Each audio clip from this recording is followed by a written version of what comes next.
Good morning, my lovelies. Well, here we are,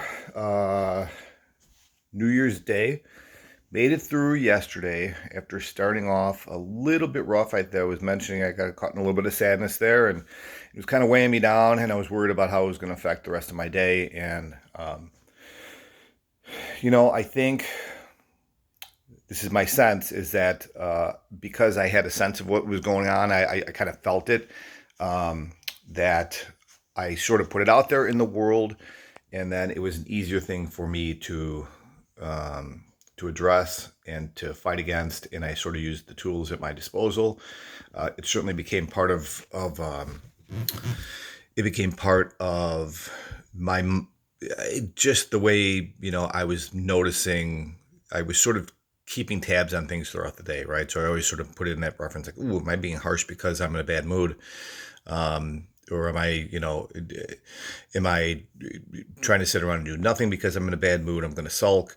Um, I didn't want it to affect the way I was interacting with the kids, and again, I thought I did a pretty good job using the tools that are around me. Having a daily routine has helped tremendously on all of that.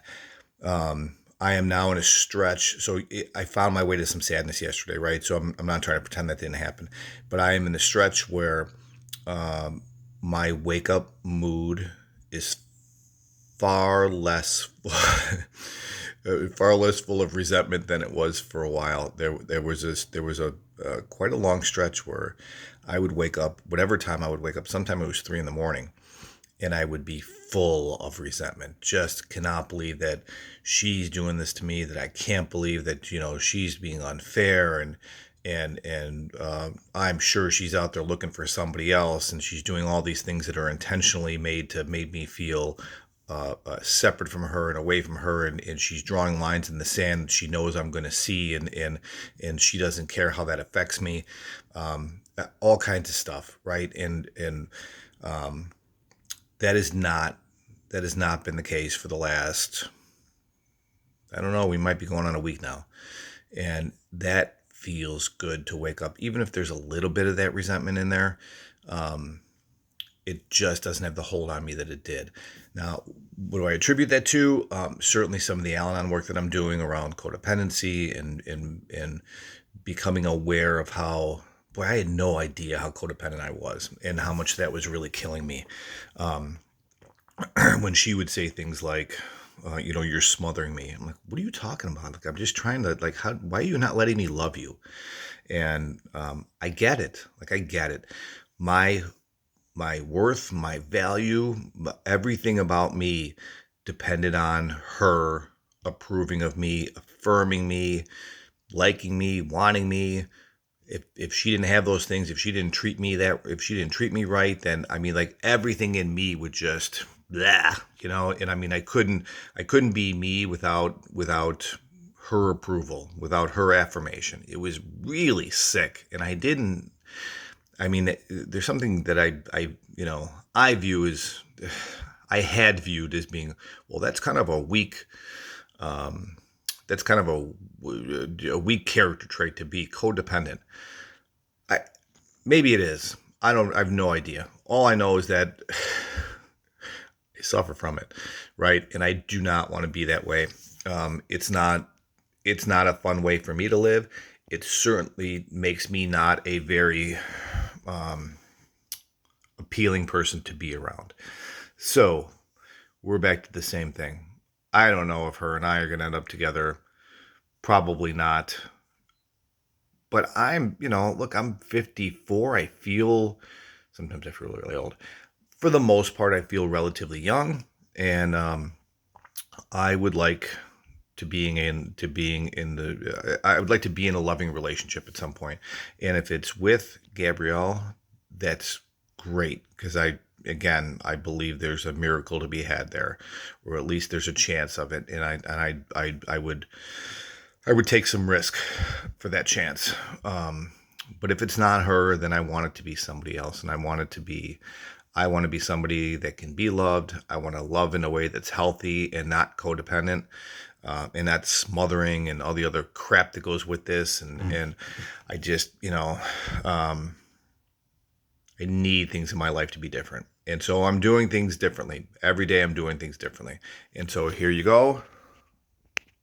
That is something that I fought against for years, right?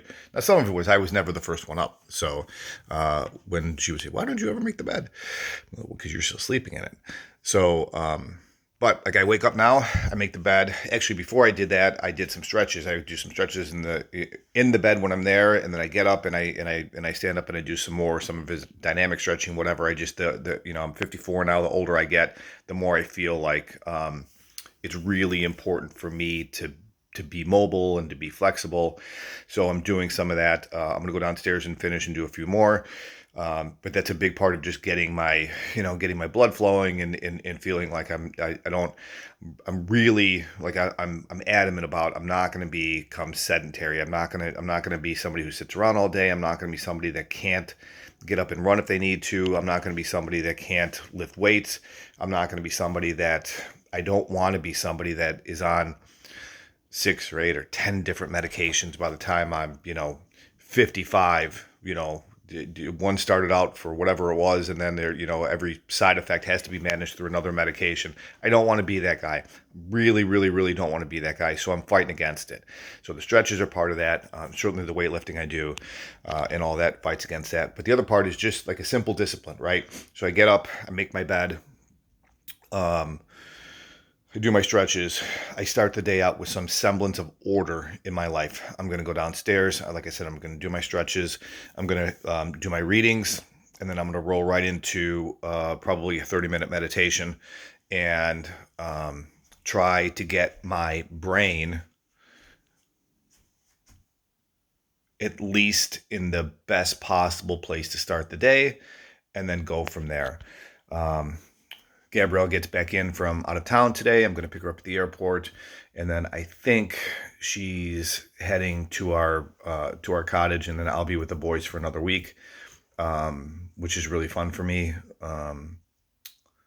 So that's it. I've got to be diligent. I've got to figure out what actions I can take today. Today, a big part of what I want to do is focus in on work.